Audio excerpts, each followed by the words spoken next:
This is James from Drone Deer Services. And in this mission, we're going to launch real close to the road.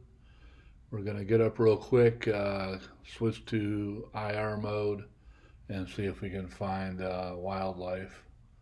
We're in mid-June, 85 degrees, the upper Midwest, and I think you'll like this one. So as soon as we went IR, we found a thermal signature.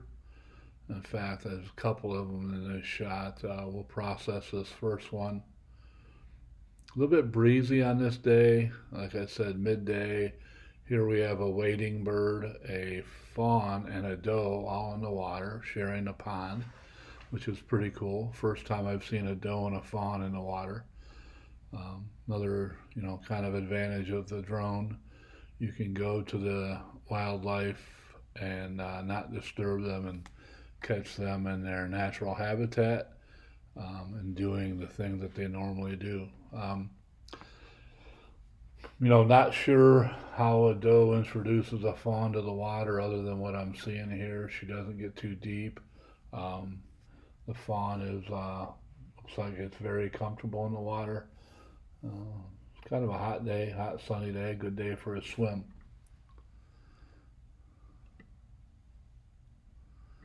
Kind of an overall shot of this pond. The fawn and the doe are kind of center at the top of the pond, and then the wading birds over to the left. A lot of frogs. I heard a lot of frogs as part of this. Haven't identified the wading bird yet. Crane, egret, heron, something like that. Um, but just just wanted to get this footage out to you. It's kind of interesting. At least it's interesting to me.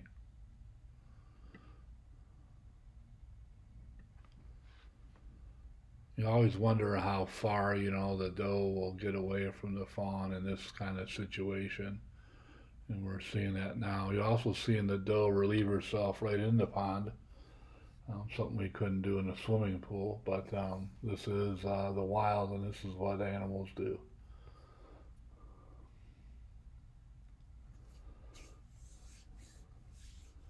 Might be purposeful not to leave the scent on dry ground. Not sure, but well, that's what she did in this case.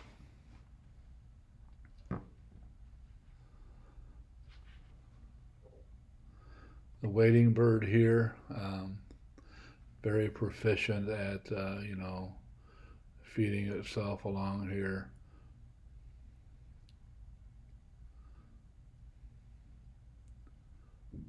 Whether it's frogs or salamanders or polywogs, this bird moves along in the same kind of habitat as the whitetail deer. Here's the doe kind of moving off to the right and up, and looks like the fawn is maybe trying to catch up to her. Not sure if there's any communication verbal happening right now. The drones do not have the ability to pick up sound, so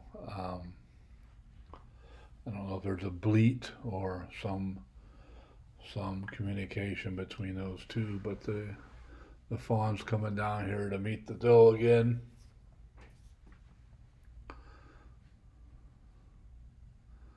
And right back into the water.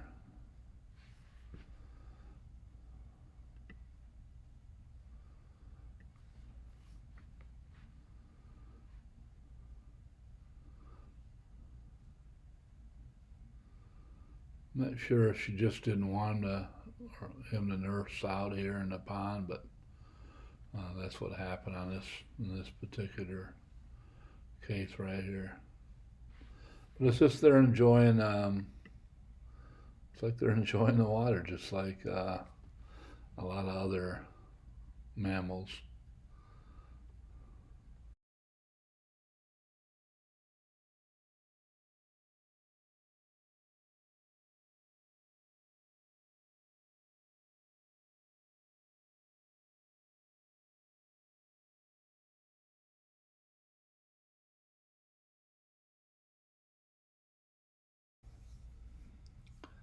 I'm going to put a hashtag in the video for the MSU Deer Lab, and that would be the Mississippi State University Deer Lab. They do a lot of great work.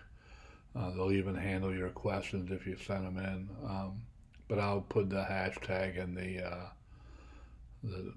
video description. Here's the we're going to focus in on the deer that's in the upper right hand corner of the little pond.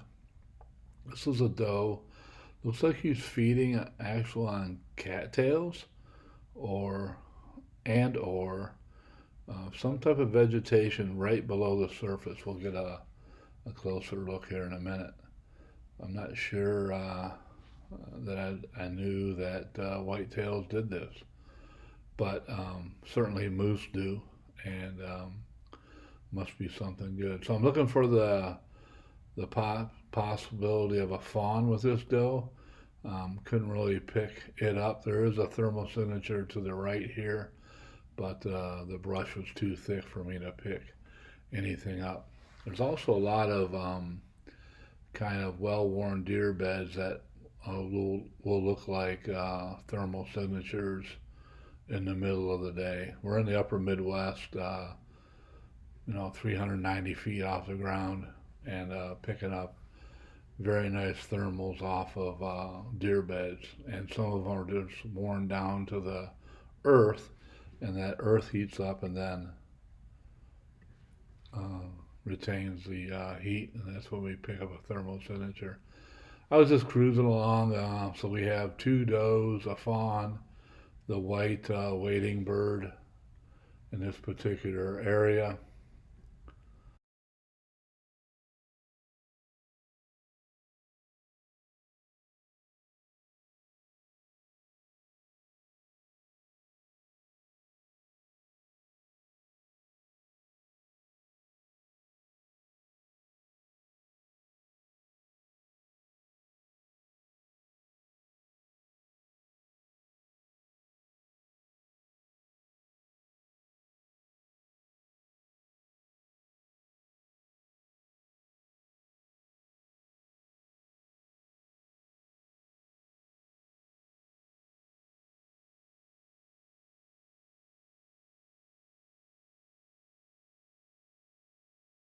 We'll say goodbye to this particular pond, move on to another one.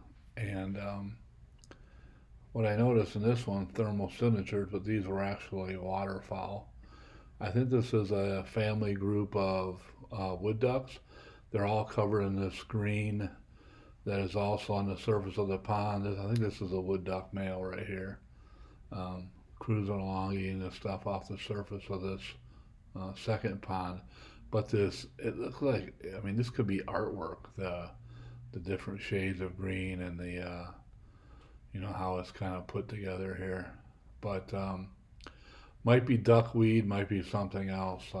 Wasn't close enough to tell.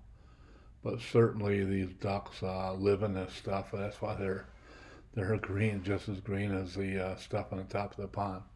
But this is just a different short video to kind of give you an idea of what else is going on in the upper Midwest and the whitetail deer woods. This is Drone Deer Services, and we're here to help.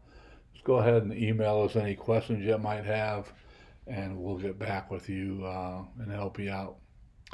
The Boomer Outdoorsman with Drone Deer Services, over and out.